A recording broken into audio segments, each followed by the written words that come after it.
Hello everyone, welcome to 7th Standard Ganit Prakash. So in this class, you're going to learn how to add and how to subtract the fraction, mixed fraction na hege add ಮಾಡೋದು ಹೇಗೆ subtract ಮಾಡೋದು ಅನ್ನೋದು ಹೇಳ್ಕೊಡ್ತೀನಿ ಓಕೆನಾ. Sonu is measuring some of his body parts. The length of Sonu's lower arm to 7/10 units. ಓಕೆನಾ. So lower arm length ಏನಿದೆ 2 units ಮತ್ತೆ 7 10th units ಇದೆ. And that of upper arm is 3 units 6 10th units. Okay. What is total length of his arm? So ಒಂದು total length ಏನಿದೆ ಆರ್ಮ್ದು ಅಂತ ಬೇಕು. ಅಂದ್ರೆ we are doing what? Addition here. Addition ಗೆ 3 ways ಇದೆ ಓಕೆನಾ. ಸೊ 3 ways ಏನು? ಫಸ್ಟ್ ಲೆಂತ್ ಬರ್ಕೊಳ್ಳೋಣ. 2 7 10th ಅಲ್ವಾ lower arm, upper arm is 3 and 6 10th units ಇದೆ. ಸೊ ಇದನ್ನ ಹೇಗೆ ಅಡಿಷನ್ ಫಾರ್ಮಲ್ಲಿ ಬರೆಯೋದು ಅಂತ ನಿಮಗೆ ಗೊತ್ತಿದೆ. ಓಕೆ, ಹೇಗೆ ಬರಿತೀವಿ ಇದನ್ನ? 2 + 7 10th ಅಂತಾನೂ ಬರೀಬೋದು, ಇದನ್ನ 3 + 6 10th ಅಂತಾನೂ ಬರೀಬೋದು. Okay, way 1. ಸೊ ಇವೆರಡನ್ನೂ ಆ್ಯಡ್ ಮಾಡ್ಬೇಕೀಗ ನಾನು. ಸೊ ಎರಡನ್ನೂ ಹೇಗೆ ಆ್ಯಡ್ ಮಾಡ್ಬೋದು? ಇದನ್ನ ಆ್ಯಡ್ ಮಾಡೋಣ ಓಕೆನಾ. ಅಡಿಷನ್ ಫಾರ್ಮಲ್ಲಿ ಬರ್ತಿದ್ದೀವಲ್ಲ ಅದನ್ನ ಆ್ಯಡ್ ಮಾಡೋಣ. 2 + 7 10th ಪ್ಲಸ್ 3 + 6 10th. ಸೊ ಈಗ ಒಂದು ವೇ ಆಫ್ ಅಡಿಷನ್. ಸೊ ಇದು ಫಸ್ಟ್ ವೇ. ಸೊ ಹೇಗೆ ಆ್ಯಡ್ ಮಾಡೋದು ಅಂತಂದರೆ, ಇದು ಹೋಲ್ ನಂಬರ್ ಅಲ್ವಾ, ಕಂಪ್ಲೀಟ್ ಯೂನಿಟ್ಸು. ಕಂಪ್ಲೀಟ್ ಯೂನಿಟ್ನ ಕಂಪ್ಲೀಟ್ ಯೂನಿಟ್ ಜೊತೆಗೆ ಅಡಿಷನು, ಫ್ರಾಕ್ಷನ್ಸ್ ಜೊತೆಗೆ ಅಡಿಷನ್. 2 + 3 ಇದನ್ನ ಆ್ಯಡ್ ಮಾಡೋದು, ಪ್ಲಸ್ ಫ್ರಾಕ್ಷನ್ ಇದೆ ಅಲ್ಲ 7 + 6 10 6/10 ಇವೆರಡನ್ನ ಒಟ್ಟಿಗೆ ಆ್ಯಡ್ ಮಾಡೋದು. 2 + 3 ಅಂದರೆ ಎಷ್ಟು? 5. ಸೊ ಯಾವಾಗೆಲ್ಲ ಡಿನಾಮಿನೇಟರ್ ಸೇಮ್ ಇರುತ್ತೋ ಡಿನಾಮಿನೇಟರ್ನ 1 ಟೈಮ್ ಬರ್ಕೊಂಡು ನಾವು ನ್ಯೂಮರೇಟರ್ನ ಆ್ಯಡ್ ಮಾಡ್ಬೋದು. 7 + 6 will be 13. ಓಕೆ, ಸೊ ಇದನ್ನ ಹೇಗೆ ಸಿಂಪ್ಲಿಫೈ ಮಾಡೋದು ಅಂದರೆ ನಿಮಗೆ ಗೊತ್ತಿದೆ. 10/10 ಅಂದರೆ ಏನರ್ಥ? 1 ಯೂನಿಟ್ ಅಂತ ಅರ್ಥ. 20/10 ಅಂದರೆ 2 ಯೂನಿಟ್. ಈ ರೀತಿ ಮೇಲೆ 20 ಇದೆ 2 ಯೂನಿಟ್, 30 ಇದೆ 3 ಯೂನಿಟ್, ಆ ರೀತಿ ಚೇಂಜ್ ಆಗ್ತಾ ಹೋಗುತ್ತೆ. ಇದನ್ನ ನೆನ್ಪಿಟ್ಕೊಳ್ಳಿ ಓಕೆನಾ. ಸೊ ಈಗ 13 ಇದೆ ಇಲ್ಲಿ. 13 ಅಂದರೆ ಏನರ್ಥ? 13ಅಲ್ಲಿ 10 + 1 10 + 3 ಇರುತ್ತಲ್ವಾ, ಅಂದರೆ 10/10 ಯೂನಿಟ್ಸು ಇರುತ್ತೆ, 10/10 ಯೂನಿಟು ಇದೆ, 3/10 ಯೂನಿಟು ಇದೆ. ಸೊ 10/10 ಯೂನಿಟ್ ಅಂದ್ರೇನು? 5 + 10/10 ಅಂದರೆ 1 ಯೂನಿಟ್ ಅಲ್ವಾ, ಪ್ಲಸ್ ರಿಮೈನಿಂಗ್ ಎಷ್ಟು? 13ಅಲ್ಲಿ 3/10 ಉಳ್ಕೊಂತು. ಸೊ ಅಂದರೆ ಇಲ್ಲಿ 6 ಆಯಿತು ಪ್ಲಸ್ 3/10. ಸೊ ಈ ರೀತಿ ಅಡಿಷನ್ ಫಾರ್ಮೆಟಲ್ಲಿ ಇರೋದನ್ನ ಮಿಕ್ಸ್ಡ್ ಫ್ರಾಕ್ಷನಲ್ಲಿ ಹೇಗೆ ಬರೆಯೋದು? 6 3rd 3/10 6 units and 3/10 unit. So ಇದು ಒಂದು way of addition. Okay, second way. So B, ಇನ್ನು ಹೇಗೆ ಅಡಿಷನ್ ಮಾಡ್ಬೋದು? ಇನ್ನೊಂದು ಸ್ವಲ್ಪ ಈಸಿ ಇದು. 2 + 7 10th ಅಲ್ವಾ, 3 + 7 6 10th. ಸೊ ಈ ಪ್ಲಸ್ ಹಾಕ್ಕೊಳ್ದೇನೋ ಹಾಗೂ ಡೈರೆಕ್ಟು ಮಾಡ್ಬೋದು. ಓಕೆ, ಸೊ ಇವೆರಡನ್ನೂ ಆ್ಯಡ್ ಮಾಡ್ತಾ ಇದ್ದೀನಿ ನಾನು. ಅಡಿಷನ್ ಫಾರ್ಮೆಟಲ್ಲಿ ನೀವು ಬರ್ಕೊತಿದ್ರಲ್ಲ ನಂಬರ್ಸು, ಆ ರೀತಿ ಬರ್ಕೊಂಡು ಮಾಡ್ಬೋದು. ಸೊ ಹೋಲ್ ನಂಬರ್ ಜೊತೆಗೆ ಅಡಿಷನ್ ಆಗುತ್ತೆ. This is 5 plus fraction again the same thing. Denominator ಎರಡಕ್ಕೂ ಸೇಮ್ ಇರೋದ್ರಿಂದ ಡಿನಾಮಿನೇಟರ್ ಸೇಮ್ ಬರ್ಕೊಂಡು ನ್ಯೂಮರೇಟರ್ ಎರಡನ್ನ ಆ್ಯಡ್ ಮಾಡಿದ್ರೆ I will get 13. So here the same 13 ಅಂದ್ರೇನು? 10 ಯೂನಿಟ್ಸ್ ಪ್ಲಸ್ 3 ಯೂನಿಟ್ಸ್. 10 ಯೂನಿಟ್ ಅಂದರೆ it is 1 complete unit, plus remaining ಎಷ್ಟು? 3/10. Okay, ಇಲ್ಲಿ ಒಂದು ಟ್ರಿಕ್ ಹೇಳ್ಕೊಡ್ತೀನಿ. ನಾನು ಲಾಸ್ಟ್ ಕ್ಲಾಸ್ನಲ್ಲೂ ಹೇಳಿದ್ದೆ ಹೇಗೆ ಬರೆಯೋದು ಅಂದರೆ, 13/10 ಅಂತ ಅಲ್ವಾ, ಇದನ್ನ ಮಿಕ್ಸ್ಡ್ ಫ್ರಾಕ್ಷನಲ್ಲಿ ಹೇಗೆ ಬರೆಯೋದು? ಈ 1 ಏನಿದೆ ಫಸ್ಟ್ ನಂಬರ್ನ ಬಿಟ್ಬಿಡ್ಬೇಕು, ಸೆಕೆಂಡ್ ನಂಬರ್ ಏನಿದೆ ಅದನ್ನು ಡೈರೆಕ್ಟಾಗಿ ಇಲ್ಲಿ ಬರ್ತಿ 3/10 ಅಂತ ಬರಿಬೋದು. ಓಕೆ, ಫಾರ್ ಎಕ್ಸಾಂಪಲ್ ಇಲ್ಲಿ 43/10 ಇತ್ತು ಅಂತಂದರೆ ಹೇಗೆ ಬರಿಬೋದು? 4 3/10. 4 ಕಂಪ್ಲೀಟ್ ಯೂನಿಟ್ಸ್ 3/10. ಓಕೆ, ಸೊ ಈಗ 13 ಅಂತ ಬರಿಬೋದು 1 3/10. 5 + 1 is 6 plus 3/10. What do I get? I get 6 3/10. So ಎಲ್ಲದರಲ್ಲೂ ಆನ್ಸರ್ ಸೇಮ್, ಮೆಥಡ್ಸ್ ಮಾತ್ರ ಚೇಂಜ್ ಅಷ್ಟೇ. ನಿಮ್ಗೆ ಯಾವುದು ಈಸಿ ಅನಿಸುತ್ತೋ ಅದನ್ನು ನೀವು ಬರಿಬೋದು. Third one. ಸೊ ಈಗ ಕ್ವೆಶ್ಚನ್ ಏನಿತ್ತು? 2 and 7 10th 3 and 6 10th ಅಲ್ವಾ ಇದ್ದದ್ದು. ಎರಡನ್ನೂ ಫ್ರಾಕ್ಷನ್ ಕನ್ವರ್ಟ್ ಮಾಡಿ ಕೂಡ ನಾವು ಆ್ಯಡ್ ಮಾಡ್ಬೋದು. ಓಕೆನಾ, ಎರಡನ್ನೂ ಫ್ರಾಕ್ಷನ್ ಆಗಿ ಹೇಗೆ ಕನ್ವರ್ಟ್ ಮಾಡೋದು? ನಾನು ಇದಕ್ಕೂ ಶಾರ್ಟ್ ಟ್ರಿಕ್ ಹೇಳ್ಕೊಟ್ಟಿದ್ದೆ. ಫ್ರಾಕ್ಷನ್ ಆಗಿ ಹೆಂಗೆ ಕನ್ವರ್ಟ್ ಮಾಡೋದು? ಇದು ಮಿಕ್ಸ್ಡ್ ಫ್ರಾಕ್ಷನಲ್ಲಿ ಇದೆ. ಫ್ರಾಕ್ಷನ್ ಕನ್ವರ್ಟ್ ಮಾಡಬೇಕು ಅಂದರೆ 2ನ 7 ಪಕ್ಕ ಬರೆಯೋದಷ್ಟೇ, ಅಂದರೆ 2 7/10. ಇದು 3 6/10 ಅಂದರೆ 36/10 ಆಯಿತು. ಇದು 27/10 ಆಯಿತು. 27/10 ಪ್ಲಸ್ 36/10. ಸೊ ಡಿನಾಮಿನೇಟರ್ ಸೇಮ್ ಇದೆ, ಒಂದೇ ಸತಿ ಕಾಮನ್ ಆಗಿ ಬರ್ಕೊಂಡು ಇವೆರಡನ್ನ ಆ್ಯಡ್ ಮಾಡಬೇಕು. 27 + 36 ಅಂದರೆ ಎಷ್ಟಾಯಿತು? 63 ಆಯಿತು. ಓಕೆ, ಸೊ ಈಗ 63 ಇರೋದನ್ನು ಮತ್ತೆ ಮಿಕ್ಸ್ಡ್ ಫ್ರಾಕ್ಷನ್ ಆಗಿ ಬರೀತಾ ಇದ್ದೀವಿ. ಸೊ ಮಿಕ್ಸ್ಡ್ ಹೇಗೆ ಬರೆಯೋದು ನಿಮಗೆ ಗೊತ್ತಲ್ಲ. ಫಸ್ಟ್ ನಂಬರ್ನ ಬಿಟ್ಟು ಸೆಕೆಂಡ್ ನಂಬರ್ನ ಡೈರೆಕ್ಟಾಗಿ ಇಲ್ಲಿ ಬರ್ದು 3/10 ಬರೆದ್ರೆ ಮುಗೀತು. I got the answer. So ಈಗ 3 ವೇಸ್ ಇದೆ. ಇದು ವೇ 1 ವೇ 2 ಆ್ಯಂಡ್ ವೇ 3. ನಿಮಗೆ ಯಾವುದು ಕನ್ವೀನಿಯೆಂಟ್ ಇದೆ ಅದನ್ನು ನೀವು ಚೂಸ್ ಮಾಡಿ ಆನ್ಸರ್ ಮಾಡಿ. ಓಕೆ, ಸೊ ಇಲ್ಲಿ ಮೆಥಡಲ್ಲಿ ಮಾಡಿದ್ದಾರೆ. This is the first way, this is B second way, C third way. Answer ಏನು ಇದ್ರದ್ದು? 6 3/10 ಇಸ್ ದ ಆನ್ಸರ್, ಅಥವಾ 6 ಯೂನಿಟ್ಸ್ ಆ್ಯಂಡ್ 3/10 ಅಂತ ಓದೋದು. ನಾನು ಕೆಲವು ಸತಿ 3/10 3/10 ಅಂತೆಲ್ಲ ಓದ್ತಿರ್ತೀನಿ, ಯು ಡೋಂಟ್ ಕನ್ಫ್ಯೂಸ್. 6 ಆ್ಯಂಡ್ 3/10 ಅಂತ ಅದು. ಸೊ ಈ ಟಾಪಿಕಲ್ಲಿ ಏನು ಕಲಿತೀರಾ ಅಂತಂದರೆ, here you will going to learn ಈ ಟಾಪಿಕಲ್ಲಿ ಸಬ್ಟ್ರಾಕ್ಷನ್ ಹೇಗೆ ಅಂತ ಓದ್ತೀರಾ. ಸೊ ಇಲ್ಲಿ ಅಡಿಷನಲ್ಲಿ ಇನ್ನೊಂದು ಎಕ್ಸಾಂಪಲ್ ಇದೆ. The length of the body parts of honey bee are given. So honey ಬಿದು ಬಾಡಿ ಪಾರ್ಟ್ಸ್ದು ಲೆಂತ್ ಕೊಟ್ಟಿದ್ದಾರೆ. ಇದನ್ನ ಹೆಡ್ ಅಂತ ಹೇಳ್ತೀವಿ, ಇದು thorax region and this is the abdominal region. Find its total length. ಇದ್ರದ್ದು ಟೋಟಲ್ ಲೆಂತ್ನ ನಾವು ಕಂಡುಹಿಡಿಬೇಕು. ನೀವೀಗ ABC ಅಂತ 3 ಮೆಥಡ್ ಓದಿದ್ರಿ ಅಡಿಷನ್ಗೆ, ನಿಮ್ಗೆ ಯಾವ್ದು ಕನ್ವೀನಿಯೆಂಟ್ ಆಗಿರುತ್ತೆ ಅದರಲ್ಲಿ ನೀವು ಆನ್ಸರ್ನ ಮಾಡಬೇಕು. ಓಕೆನಾ? So I will do it in second way. B units ಇತ್ತಲ್ಲ ಅದರಲ್ಲಿ ಮಾಡ್ತೀನಿ. ಅದರಲ್ಲಿ ಹೇಗೆ ಮಾಡೋದು? 2 3/10. So head region is 2 3/10 plus ಇದಕ್ಕೇನು ಪ್ಲಸ್ ಮಾಡಬೇಕು? 5 4/10. ಇದಕ್ಕೆ 7 5/10 ಅಡಿಷನ್ ಮಾಡೋದು. ಇದಿಷ್ಟನ್ನ ಫಸ್ಟ್ ಅಡಿಷನ್ ಮಾಡೋಣ. 5 plus 2 plus 5 is 7, 7 plus 7 is 14 ಆಯಿತಾ? ಪ್ಲಸ್ ಎಷ್ಟಾಯಿತು ಇಲ್ಲಿ? ಡಿನಾಮಿನೇಟರ್ ಎಲ್ಲದಕ್ಕೂ ಕಾಮನ್ ಇದೆ 10. ಸೊ ನ್ಯೂಮರೇಟರ್ನ ಆ್ಯಡ್ ಮಾಡ್ತಾ ಇದ್ದೀನಿ. 4 plus 3 7, 7 plus 5 is 12. Okay, we know that 12/10 ಅಂದರೆ ಎಷ್ಟು? 1 ಕಂಪ್ಲೀಟ್ ಯೂನಿಟ್ಸ್ ಪ್ಲಸ್ 12. ಅಂದರೆ ಇಲ್ಲಿ ಎಷ್ಟು ನಂಬರ್ ಇದೆ ಅಷ್ಟು ಯೂನಿಟ್ ಅಂತ ಅರ್ಥ. ಅದು 2 ಪಕ್ಕ ಎಷ್ಟು ನಂಬರ್ ಇದೆ ಅಷ್ಟು unit. 14 plus 1 will be 15 2/10. I think you can understand this simplest form. ಇದನ್ನು ಇನ್ನೂ ಅರ್ಥ ಆಗಿಲ್ಲ, ಈ ಸ್ಟೆಪ್ನ ಮತ್ತೆ ಇಲ್ಲಿ ಎಕ್ಸ್ಪ್ಲೇನ್ ಮಾಡ್ತೀನಿ. 14 ಪ್ಲಸ್ 12/10 ಇದೆ ಅಲ್ವಾ? ಸೊ 14ನ ನಾನು ಇಲ್ಲಿ 10/10 ಪ್ಲಸ್ 2/10 ಅಂತ ಬರೀಬೋದಲ್ವಾ? 12ನ 10. ಸೊ ನ್ಯೂಮರೇಟರ್ ಏನಾಯಿತು? 12 ಆಯಿತು, ಡಿನಾಮಿನೇಟರ್ 10 ಇದೆ. ಸೊ 14 10/10 ಅಂದರೆ it is 1, again it is 2/10. So it is 15 2/10. So simplest ಫಾರ್ಮಲ್ಲಿ 15 2/10 ಅಂದರೆ 15 2/10 ಯೂನಿಟ್ ಅಂತ. Okay, yes. So here comes subtraction. ಇಲ್ಲಿ ಸಬ್ಟ್ರಾಕ್ಷನ್ ಹೇಳ್ಕೊಡ್ತೀನಿ. ಈ ಟಾಪಿಕಲ್ಲಿ ನೀವು ಸಬ್ಟ್ರಾಕ್ಷನ್ ಹೇಗೆ ಮಾಡ್ತೀವಿ ಅಂತ ಓದ್ತೀರಾ. Okay, the length of Shailaja's hand is 12 and 4/10 units ಇದೆ. ಸೊ ಟೋಟಲ್ ಹ್ಯಾಂಡ್ ಅಂತಂದ್ರೆ ಏನು? ಅಲ್ಲಿ ಫಿಂಗರ್ಸು ಇನ್ಕ್ಲೂಡ್ ಆಗಿರುತ್ತೆ, ಪಾಮ್ ಕೂಡ ಇನ್ಕ್ಲೂಡ್ ಆಗಿರುತ್ತೆ. ಪಾಮ್ ಮತ್ತು ಫಿಂಗರ್ ಎರಡೂ ಸೇರಿ ನಮ್ಗೆ ಎಷ್ಟು ಯೂನಿಟ್ ಇದೆ? 12 ಆ್ಯಂಡ್ 4/10 ಯೂನಿಟ್ಸ್ ಇದೆ. And her palm is 6 and 7/10 units ಇದೆ. ಸೊ ಪಾಮ್ ಮಾತ್ರ 6 ಆ್ಯಂಡ್ 7/10 ಯೂನಿಟ್ಸ್ ಇದೆ. So show in the picture. So what is the length of the longest middle finger? So longest middle ಫಿಂಗರ್ನ length ಕಂಡುಹಿಡಿಬೇಕು. Longest middle finger ಇಲ್ಲಿಂದ ಇಲ್ಲಿಗೆ ಅಲ್ವಾ? ಅಂತಂದ್ರೆ ಏನರ್ಥ? ಈ ಟೋಟಲ್ ಯೂನಿಟ್ಸಿಂದ ಪಾಮ್ ಯೂನಿಟ್ಸ್ನ ಮಾತ್ರ ನಾವು ರಿಮೂವ್ ಮಾಡಿದ್ರೆ ನಮ್ಗೆ ಇದು ಸಿಗುತ್ತಲ್ವ ಫಿಂಗರು. ಅಂದರೆ the thing is we are doing subtraction. From what? we are going to subtract 6 and 7/10 units from 12 and 4/10 units ಅಲ್ಲಿ ನಾವು ಸಬ್ಟ್ರಾಕ್ಟ್ ಮಾಡ್ತೀವಿ. ಸೊ ಸಬ್ಟ್ರಾಕ್ಟ್ ಮಾಡುವಾಗ ನಿಮ್ಗೆ ಏನು ನೆನಪಿರಬೇಕು ಅಂದರೆ, S, we are doing subtraction ಮಾಡ್ತಾ ಇದ್ದೀವಿ. 12 7/10 4/10 12 4/10 and 6 7/10 6 and 7/10. ಸೊ ಇದನ್ನ ಮೈನಸ್ ಮಾಡ್ತಾ ಇದೀವಿ ನಾವು. ಸೊ ಸಬ್ಟ್ರಾಕ್ಷನಲ್ಲಿ ನೀವು ನೆನ್ಪಿಟ್ಕೋಬೇಕಾಗಿರೋದು ಫ್ರ್ಯಾಕ್ಷನ್ನ ಫಸ್ಟ್. ಸೊ ಏನು ಫ್ರ್ಯಾಕ್ಷನ್ ನೆನ್ಪಿಟ್ಕೋಬೇಕು ಅಂತಂದರೆ, ಎರಡರದ್ದು ಹೋಲ್ ನಂಬರ್ನ we are not worrying about whole number. ಅಂದರೆ ಇಲ್ಲಿ 12 ಮತ್ತು 6 ಇದೆಯಲ್ಲ, ಇದ್ರ ಬಗ್ಗೆ ನಾವು ತಲೆಗೆಡಿಸ್ಕೊಂತಲ್ಲ. ನಾವು ಯೋಚನೆ ಮಾಡಬೇಕಾಗಿರೋದು ಈ ಕಡೆ 4 ಮತ್ತು 7ನ.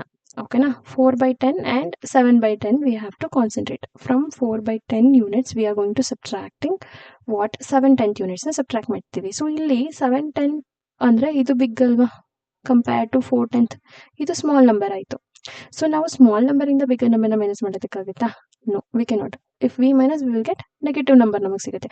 ಅದಕ್ಕೋಸ್ಕರ ನಾವು ಪಾಸಿಟಿವ್ ನಂಬರ್ನ ಮಾಡ್ಕೊಬೇಕು. ಹೇಗೆ ಪಾಸಿಟಿವ್ ಮಾಡ್ಕೊತೀವಿ ಅಂತಂದರೆ, ಈ 12ಅಲ್ಲಿ 1 ಯೂನಿಟ್ನ ತೊಗೊಂಡೋಗಿ 4ಗೆ ಕೊಡಬೇಕು. ಸೊ 11 ಯೂನಿಟ್ ಆಯಿತು. 11 plus 1 unit. So again plus 4/10 ಆಯಿತು. ಸೊ 11 ಪ್ಲಸ್ 1 ಯೂನಿಟ್ ಅಂತಂದ್ರೇನು? ಫ್ರಾಕ್ಷನಲ್ಲಿ ಬರೆದ್ರೆ 1 ಯೂನಿಟ್ ಇಟ್ ಇಸ್ 10/10. ಸೊ 10/10 ಇಲ್ಲಿಗೆ ಆ್ಯಡ್ ಮಾಡಿದ್ರೆ ಐ ವಿಲ್ ಗೆಟ್ 14/10. ಸೊ ಈಗ ಸಬ್ಟ್ರಾಕ್ಷನಿಗೆ ಎಲಿಜಿಬಲ್ ಇದೆ ಇದು, ಯಾಕಂದರೆ 14/10 which is more than 7/10. So ನಾವು we are going to subtract 6 7/10. So ಈಗ ಏನು ಮಾಡ್ತೀರಾ? 11ಇಂದ 6ನ ಡೈರೆಕ್ಟ್ ಮೈನಸ್. ಸೊ 11ಅಲ್ಲಿ 6 ಮೈನಸ್ ಆದರೆ we will get 5. Okay, plus 14 ಅಲ್ಲಿ 7 minus ಆದರೆ it is 7/10. So simple. So I will get 5, 7/10. This is the answer. Okay. So ಇದೇ ಸಿಂಪ್ಲೆಸ್ಟ್ ಫಾರ್ಮ್. ಫಸ್ಟ್ ನೀವು ಫ್ರಾಕ್ಷನ್ ಇದನ್ನ ಬಿಗರ್ ನಂಬರ್ ಆಗಿ ಕನ್ವರ್ಟ್ ಮಾಡಿ, then you have to subtract from the next number. Okay, so ಈ ಸ್ಟೆಪ್ಸ್ನ ಅರ್ಥ ಮಾಡ್ಕೊಳ್ಳಿ. Okay, so ಇಲ್ಲೂ ಅದೇ ಮಾಡಿದ್ದಾರೆ. 12 4/10. ಸೊ 12 4/10. ಸೊ ಇದನ್ನ ಏನಂತ ಕನ್ವರ್ಟ್ ಮಾಡಿದ್ದಾರೆ? 11 ಆಯಿತು. ಸೊ ಇನ್ನು 1 ಏನು ಕ್ಯಾರಿ ಆಯಿತು ಅದನ್ನು 4 ಪಕ್ಕ ಬರೆಯೋದು. 14/10. 6 7/10. So direct subtraction. 11 minus 6 will be 5. 14 minus 7 will be 7 divided by 10. So ಈ ರೀತಿ ಇನ್ನೂ ಶಾರ್ಟ್ ಫಾರ್ಮ್ ಆಗಿ ಡೈರೆಕ್ಟ್ ಆಗಿ ಬರಿಬೋದು. ಬಟ್ ನಿಮಗೆ ಗೊತ್ತಿರಬೇಕು ಯಾಕೆ ಹಾಗೆ ಮಾಡ್ತಾ ಇದ್ದೀವಿ ಅಂತ.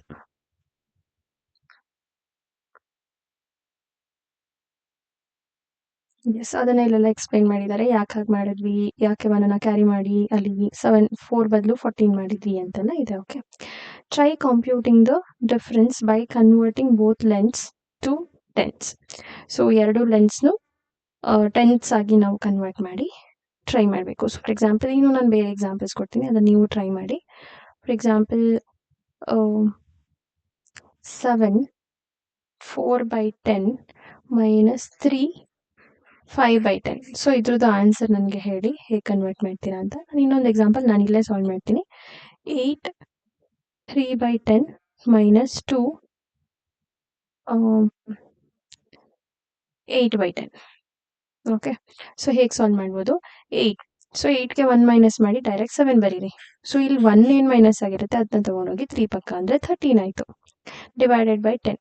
ಇನ್ನೊಂದು ಯಾವುದು? 2 8/10. ಸೊ ನಾವು we can directly subtract. 7 minus 2 will be 5. 13 minus 8 will be 5/10. So it is 5/10. ತುಂಬ ಸಿಂಪಲ್ ಆಗಿದೆ, ಪ್ರಾಕ್ಟೀಸ್ ಮಾಡಬೇಕು ನೀವು. Okay, a celestial pearl Danio's length is 2 4 10 centimeter and the length of Philippine goby is 9 10 centimeter. What is the difference in their length? So ಈಗ ನಾವು ಎರಡನ್ನ subtract ಮಾಡಬೇಕು, ನಾವು difference ಕಂಡುಹಿಡಬೇಕು ಅಂದರೆ ಹೇಗೆ ಸಬ್ಟ್ರಾಕ್ಟ್ ಮಾಡ್ಬೋದು? ಸೊ ಫಸ್ಟ್ ನಾವು ಫ್ರಾಕ್ಷನ್ ಪಾರ್ಟ್ನ ಅಬ್ಸರ್ವ್ ಮಾಡಬೇಕು. ಇಲ್ಲಿ ನಮಗೆ ಹೋಲ್ ನಂಬರ್ ಪಾರ್ಟ್ ಇಲ್ಲ, ಫ್ರಾಕ್ಷನ್ ಅಷ್ಟೇ ಇರೋದು. ಸೊ ಇಲ್ಲಿ ಫ್ರಾಕ್ಷನ್ ಇದೆ. ಸೊ ಫ್ರಾಕ್ಷನ್ ಇದೆ ಅಂತಂದ್ರೆ ಏನು ಮಾಡೋದು? ಇಲ್ಲಿಂದ 1ನ ಸಬ್ಟ್ರಾಕ್ಟ್ ಮಾಡಿ ಇಲ್ಲಿ ಕ್ಯಾರಿ ಮಾಡಬೇಕು. ಅಂದರೆ ಏನಾಯಿತು? 2 ಇರೋದು 1 ಆಯಿತು. ನಾನು ಇದನ್ನು ಬಿಡಿಸಿ ಬರಿತೀನಿ. 2 4/10 ನಾನು ಕನ್ವರ್ಟ್ ಮಾಡಬೇಕು. ಸೊ 2 ಏನಾಯಿತು? 1 + 1 ಅಂತ ಅರ್ಥ, ಪ್ಲಸ್ 4/10. ಸೊ ಈ 1ನ ಇಲ್ಲಿ ಕ್ಯಾರಿ ಮಾಡಿ. ಸೊ 1 + 14/10 ಆಯಿತು, ಅಂದರೆ 1 14/10 ಆಯಿತು. ಇದಕ್ಕೆ ಏನ ಮೈನಸ್ ಮಾಡಬೇಕು? We have to minus 9/10. ಎಷ್ಟಾಯಿತು? 1 ಮೈನಸ್ ಇಲ್ಲಿ ಏನಿಲ್ಲ ಅಂದರೆ it is 0. So 1 minus 0 will be 1 unit. 14 minus 9 will be 5 unit. So answer is 1 and 5/10 units. Okay, so ಹೇಗೆ ಬರಿಬೋದು ಇದನ್ನ? 1 centimeter and 5/10 centimeter ಡಿಫ್ರೆನ್ಸ್ ಇರೋದು. The difference is 1 centimeter and 5/10 ಅಂದರೆ half, ಇದು 1/2 ಅಂತಾನು ಅರ್ಥ. ಸೊ 1.5 centimeter, 1.5 centimeter ಡಿಫ್ರೆನ್ಸ್ ಇದೆ. How big are these fish compare to your finger? So ನೀವೇನು ಮಾಡ್ತೀರಾ? ಸ್ಮಾಲ್ ಫಿಂಗರ್ದು ಫಸ್ಟ್ ಮೆಜರ್ಮೆಂಟ್ ಸ್ಕೇಲಲ್ಲಿ ತೊಗೊಳ್ಳಿ. ಸೊ ಓಕೆ, ಈ ರೀತಿ ಫಿಂಗರ್ಸ್ ಅಲ್ಲ. ಸೊ ಸ್ಮಾಲ್ ಫಿಂಗರ್ದು ಏನಿದೆ ಇದ್ರದ್ದು ಮೆಜರ್ಮೆಂಟ್ ಸ್ಕೇಲಲ್ಲಿ ತೊಗೊಳ್ಳಿ. ಓಕೆ, ಸೊ ಫ್ರಮ್ 0 to ಎಷ್ಟಿದೆ? ಫಾರ್ ಎಕ್ಸಾಂಪಲ್ 2 centimeter ಬರ್ಬೋದು. 2 ಮೇಲೆ ಒಂದು ಸ್ವಲ್ಪ ಸೆಂಟಿಮೀಟರ್ಸ್ ಬರ್ಬೋದು. So you measure that. For example 2 5/10 ಅಂತ ಏನಾದ್ರು ಬಂದರೆ, and then you measure in the scale this centimeter. So ಇಲ್ಲಿ ಸ್ಕೇಲ್ ಇಟ್ಟು ಫಿಶ್ದು ಸೆಂಟಿಮೀಟರ್ ಎಷ್ಟಿದೆ ಕಂಡಿಡ್ಕೊಳ್ಳಿ. ಓಕೆನಾ? So somewhere it may come around 3 ಬರ್ಬೋದು, ಎಷ್ಟ ಬರುತ್ತೆ. ಆಮೇಲೆ then you subtract both and write the answer here. Okay, so for the same thing you do to here also. So this is work for you. ಇದು ನಿಮಗೆ homework. Okay, yes. Observe the given sequence of numbers, identify the change after each term and extend the pattern. Okay, so ಇಲ್ಲೇನು change ಆಗಿದೆ? So 4 ಇದೆ, 4 common ಇದೆ. So add ಆಗಿರೋದೇನು? 3/10. So ಇಲ್ಲಿಂದ plus 3/10 ಅಂದರೆ 3/10 increase ಆಗಿದೆ. ನೆಕ್ಸ್ಟ್ ಇಲ್ಲಿಂದ ಇಲ್ಲಿಗೆ ಅಬ್ಸರ್ವ್ ಮಾಡಿ, 3 ಇರೋದು 6 ಆಯಿತು, ಅಂದರೆ again it is plus 3/10 add ಆಗಿದೆ. ಸೊ ನೆಕ್ಸ್ಟ್ ನಂಬರ್ಗೆ ಏನು ಆ್ಯಡ್ ಮಾಡಬೇಕು ನಾವು? 3/10 ಆ್ಯಡ್ ಮಾಡಬೇಕು. ಸೊ 6ಗೆ 3/10 ಆ್ಯಡ್ ಮಾಡಿದ್ರೆ ಏನಾಯಿತು? 4 ಕಾಮನ್ ಇದೆ. 6 + 3 is 9/10 ಆಯಿತು. ಸೊ ಇದಕ್ಕೆ 3/10 ಆ್ಯಡ್ ಮಾಡಿದ್ರೆ ಏನಾಗುತ್ತೆ? 4. 9ಗೆ 3 ಆ್ಯಡ್ ಮಾಡಿದ್ರೆ ಏನಾಗುತ್ತೆ? 12 ಆಗುತ್ತೆ. ಸೊ 4 ಇದೆ, 12/10 ಆಗುತ್ತೆ 3 ಆ್ಯಡ್ ಮಾಡಿದ್ರೆ. ಸೊ 12ನ ನಾನು ಬರೆಯೋಕ್ಕಾಗಲ್ಲ 12 ಅಂತ, ಯಾಕಂದರೆ ನಾನು ಆಗಲೇ ಹೇಳಿದ್ದೆ 10ಗಿಂತ ಕಡಿಮೆ ಬರಬೇಕು ಅಂತ. ಸೊ ಈ 12ಅಲ್ಲಿ 2ನ ಅಲ್ಲೇ ಇಟ್ಕೊಂಡು ಈ 1ನ ಇಲ್ಲಿಗೆ ಆ್ಯಡ್ ಮಾಡಿ ಅಷ್ಟೆ. ಓಕೆ, ಅಂದರೆ ಏನಾಯ್ತದು 1 + 5 1 + 4 will be 5, 2/10. So it is 5, 2/10. So ಇಲ್ಲಿಗೆ ಪ್ಲಸ್ 3/10 ಆ್ಯಡ್ ಮಾಡಿದ್ರೆ what do I get? 5 common, here it is 5/10. 3 + 2 will be 5/10. So ಇದಕ್ಕೆ ಮತ್ತೆ 3/10 ಆ್ಯಡ್ ಮಾಡಿದ್ರೆ 5, 8/10. So the change here is increased by 3/10. 3/10 ಇಂದ ಇನ್ಕ್ರೀಸ್ ಆಗ್ತಾ ಹೋಗಿದೆ. ಸೊ ಇಲ್ಲಿಂದ ಇಲ್ಲಿಗೆ ಏನು ಚೇಂಜ್ ಆಗಿದೆ? 8 ಕಾಮನ್ ಇದೆ. 2 ಇರೋದು 7 ಆಗಬೇಕು ಅಂತಂದರೆ ಏನು ಆ್ಯಡ್ ಮಾಡಿದ್ದಾರೆ? 5/10. ಓಕೆ, 5/10 ಆ್ಯಡ್ ಮಾಡಿರ್ತಾರೆ, ಅದಕ್ಕೆ ಇನ್ಕ್ರೀಸ್ ಬೈ 7/10 ಆಗುತ್ತೆ. ಸೊ ಯಾಕೆ ಬರೀ 5ನೇ ಬರಿಬೋದಲ್ಲ ಅಂತ ನೀವು ಕೇಳ್ಬೋದು. ಯಾಕೆ 10 ಅಂತಂದರೆ ಇದು ಫ್ರ್ಯಾಕ್ಷನಲ್ಲಿ ಚೇಂಜ್ ಆಗ್ತಿರೋದು. 8ಇಂದ ಇಲ್ಲಿ 10 ಅಂದರೆ ಐ ಕ್ಯಾನ್ ಡೈರೆಕ್ಟ್ಲಿ ಸೇ 2. ಇಲ್ಲಿ 8 ಇದ್ದು ಇಲ್ಲಿ 10 ಇದ್ದರೆ 2 ಚೇಂಜ್ ಆಗಿದೆ ಅಂತ ಹೇಳ್ಬೋದು. ಬಟ್ ಫ್ರ್ಯಾಕ್ಷನಲ್ಲಿ ಹಾಗೆ ಹೇಳೋಕ್ಕಾಗಲ್ಲ. 5 ಚೇಂಜ್ ಆಗಿದ್ರೆ 5/10 ಚೇಂಜ್ ಆಗಿದೆ ಅಂತ ಹೇಳಬೇಕು. ಓಕೆ, ಸೊ ನೆಕ್ಸ್ಟ್ ಏನು ಚೇಂಜ್ ಆಗಿದೆ? ಇಲ್ಲಿ 7 ಇದೆ, ಇಲ್ಲಿ 2 ಇದೆ. 7 2 ಅಂದರೆ -5 ಆಗಿಲ್ಲ ಅಲ್ಲಿ. ಇಲ್ಲಿ 9 ಚೇಂಜ್ ಆಗಿದೆ ನೋಡಿ, 1 ಯೂನಿಟ್ ಜಾಸ್ತಿ ಆಗಿದೆ ಅಂತಂದರೆ 7ಗೆ 5 ಆ್ಯಡ್ ಆಗಿದೆ. 5 ಆ್ಯಡ್ ಆಗಿದ್ರೆ ಏನಾಗ್ತಿತ್ತು? 7ಗೆ 5 ಆ್ಯಡ್ ಆಗಿದ್ರೆ 12 ಆಗ್ತಿತ್ತು. ಅಂದರೆ 8/12 10 ಆಗ್ತಿತ್ತು. ಸೊ ಇಲ್ಲಿ 12 ಯೂನಿಟ್ ಅಂದರೆ ಇಲ್ಲಿ 1 ಯೂನಿಟ್ ಇದೆ ಅಲ್ವಾ? 12 ಯೂನಿಟ್ ಅಂತಂದ್ರೆ ಏನು? 1 ಯೂನಿಟ್ ಪ್ಲಸ್ 2/10 ಅಂತ ಅರ್ಥ. ಈ 1 ಯೂನಿಟ್ನ 8ಗೆ ಆ್ಯಡ್ ಮಾಡಿ 9 2/10 ಅಂತ ಮಾಡಿದ್ದಾರೆ. ಓಕೆ, ಸೊ ಇಲ್ಲೂ ಕೂಡ 5/10 ಚೇಂಜ್ ಆಗಿರೋದು, ಇನ್ಕ್ರೀಸ್ ಆಗಿರೋದು. ಅಗೇನ್ ಇಯರ್ 5/10 ಇನ್ಕ್ರೀಸ್ ಮಾಡಬೇಕು. ಸೊ 2ಗೆ 5 ಆ್ಯಡ್ ಮಾಡಿದ್ರೆ ಏನಾಗುತ್ತೆ? It is 7/10. ಸೊ 7ಗೆ again we have to add 5/10. So 7ಗೆ 5 ಆ್ಯಡ್ ಮಾಡಿದ್ರೆ 12 ಆಗುತ್ತೆ, ಅಂದರೆ 9 12/10 ಆಗುತ್ತೆ. So again the same concept, ಇಲ್ಲಿ 2 ಇಟ್ಕೊಂಡು 1ನ 9ಗೆ ಆ್ಯಡ್ ಮಾಡಬೇಕು. ಸೊ 10 2/10 ಆಗುತ್ತೆ. So it is 10 and 2 10. Again if I add 5/10 ಏನಾಗುತ್ತೆ? 10 7/10. So again if I add 5, what do I get? 11 2/10. Okay, it is increased by what? Increased by 5/10. next, so ಇಲ್ಲಿ 7 ಇದೆ, 8 ಇದೆ, ಅಂದರೆ 1 unit ಎಲ್ಲೋ increase ಆಗಿದೆ. ಇಲ್ಲಿ just 1 ಮಾತ್ರ increase ಆಗಿಲ್ಲ. So ಎಷ್ಟು ಇನ್ಕ್ರೀಸ್ ಆಗಿದೆ ಅಂತ ಇದಕ್ಕೆ ನಾವು ಸಬ್ಟ್ರಾಕ್ಷನ್ ಮಾಡಿಬಿಟ್ಟು ತಿಳ್ಕೊಳ್ಳೋಣ. ಓಕೆನಾ? So bigger number is 7. 8 7/10 is the bigger number. Minus ಮಾಡಬೇಕಾಗಿರೋದು 7 6/10. ಸೊ ಏನು ಚೇಂಜ್ ಆಗಿದೆ? 8ಗೆ 7 ಮೈನಸ್ ಮಾಡಿದ್ರೆ 1 ಯೂನಿಟ್ ಕೂಡ ಇನ್ಕ್ರೀಸ್ ಆಗಿದೆ, ಅದ್ರ ಜೊತೆಗೆ 1/10 unit. So 10 common, 7 - 1 is 7 - 6 is 1. So 1 unit change ಆಗಿದೆ, 1/10 ಕೂಡ ಚೇಂಜ್ ಆಗಿದೆ. ಸೊ ಯೂನಿಟ್ಟಿಗೆ 1 ಆ್ಯಡ್ ಮಾಡಿ, ಫ್ರ್ಯಾಕ್ಷನಿಗೂ ಕೂಡ 1 ಆ್ಯಡ್ ಮಾಡ್ತಾ ಹೋಗಬೇಕು. ಓಕೆ, ಇಲ್ಲಿ ಹೋಲ್ ನಂಬರಿಗೂ +1, ಫ್ರ್ಯಾಕ್ಷನಿಗೂ 1/10 ಆ್ಯಡ್ ಮಾಡ್ತಾ ಇದ್ದೀವಿ. ಸೊ ನೆಕ್ಸ್ಟ್ ನಂಬರ್ ಏನಾಗಿರುತ್ತೆ? ನೆಕ್ಸ್ಟ್ ನಂಬರ್ ವಿಲ್ ಬಿ 9, ಯಾಕಂದರೆ ಯೂನಿಟಿಗೆ 1 ಆ್ಯಡ್ ಆಗ್ತಿದೆ, ಫ್ರ್ಯಾಕ್ಷನಿಗೂ 1 ಆ್ಯಡ್ ಆಗಬೇಕು, 8/10. So next 10 9/10. ನೆಕ್ಸ್ಟ್ ಏನಾಗುತ್ತೆ? ಅಬ್ಸರ್ವ್ ಮಾಡಿ, ಇಲ್ಲಿ 11 ಆಗುತ್ತೆ, ಬಟ್ ಇಲ್ಲಿ 10 ಆಗುತ್ತೆ. ಅಂದರೆ ಏನರ್ಥ? 11 ಆಗುತ್ತೆ, ಇಲ್ಲಿ 10/10. ಸೊ 10/10 ಅಂದರೆ 1 ಅಲ್ವಾ? So next number is 12. 11 10/10 ಅಂದರೆ 1, 11 + 1 ವಿಲ್ ಬಿ 12. ಸೊ ನೆಕ್ಸ್ಟ್ ಇಲ್ಲಿ ಏನಾಗುತ್ತೆ? 12 ಇರೋದು 13 ಆಗುತ್ತೆ, ಫ್ರ್ಯಾಕ್ಷನಲ್ಲಿ ಕೂಡ 1/10 ಆ್ಯಡ್ ಆಗುತ್ತೆ. ಓಕೆ, ಸೊ ಏನರಲ್ಲಿ ಇನ್ಕ್ರೀಸ್ ಆಗಿದೆ? ಇಲ್ಲಿ increased by 1 unit and 1/10 unit. 1 unit add ಆಗಿ 1/10 ಯೂನಿಟ್ ಕೂಡ ಆ್ಯಡ್ ಆಗ್ತಿದೆ. ಸೊ ಇಲ್ಲಿ ಅಬ್ಸರ್ವ್ ಮಾಡಿ, 5 ಹಾಗೆ ಇದೆ. ಸೊ 7 ಇರೋದು 3 ಆಗಬೇಕು ಅಂದರೆ ಮೈನಸ್ ವಾಟ್? -4, ಅಂದರೆ -4/10, ಯಾಕಂದರೆ ಫ್ರ್ಯಾಕ್ಷನಲ್ಲಿ ಚೇಂಜ್ ಆಗ್ತಿದೆ, -4/10. ಸೊ 3ಗೆ -4/10 ಮಾಡಿದ್ರೆ ಏನಾಗುತ್ತೆ? 3ಯಲ್ಲಿ -4/10 ಮಾಡೋಕ್ಕಾಗತ್ತಾ? ಅದಕ್ಕೋಸ್ಕರ ಇಲ್ಲಿಂದ ಕ್ಯಾರಿ ತಗೋಬೇಕು, ಅಂದರೆ ಇದು 4 ಆಗುತ್ತೆ. I will write here. 5 ಇರೋದು 4 ಆಗುತ್ತೆ, 1 ಕ್ಯಾರಿ ತೊಗೊಂಡ್ರೆ 13/10. ಸೊ ಈಗ ನಾನು -4/10 ಮಾಡಬೇಕು. ಸೊ ಅಲ್ಲಿ ಏನಾಗುತ್ತೆ? 4 9/10 ಆಗುತ್ತೆ. ಇಲ್ಲಿಗೆ -4/10 ಮಾಡಿದ್ರೆ 4 5/10. Again if I do -4/10, I will get 4 1/10. So ಈಗ ಮತ್ತೆ ನಾನು -4 ಮಾಡಿದ್ರೆ ಈಗ ಮತ್ತೆ ಫ್ರ್ಯಾಕ್ಷನ್ ಚಿಕ್ಕಾಯಿತು. ಈಗ ಏನು ಮಾಡಬೇಕು? 3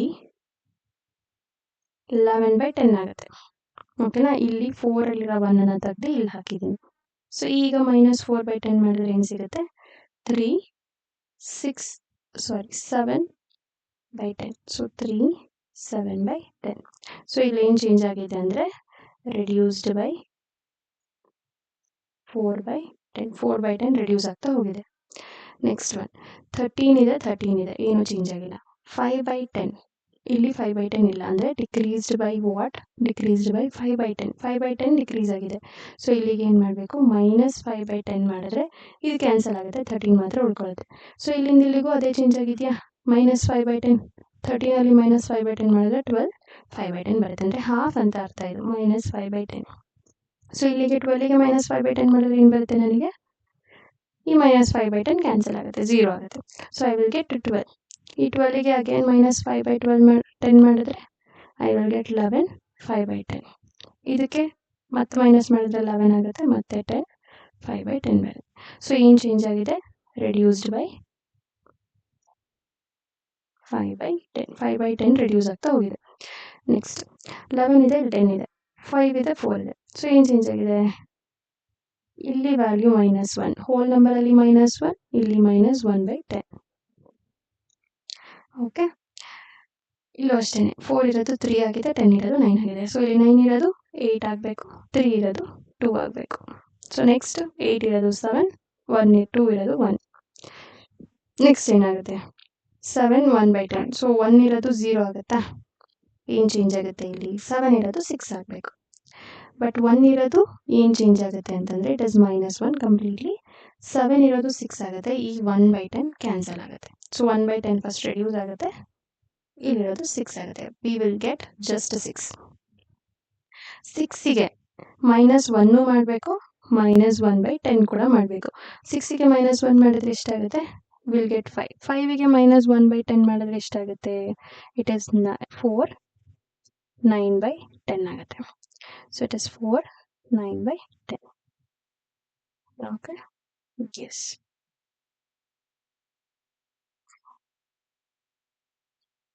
100th part.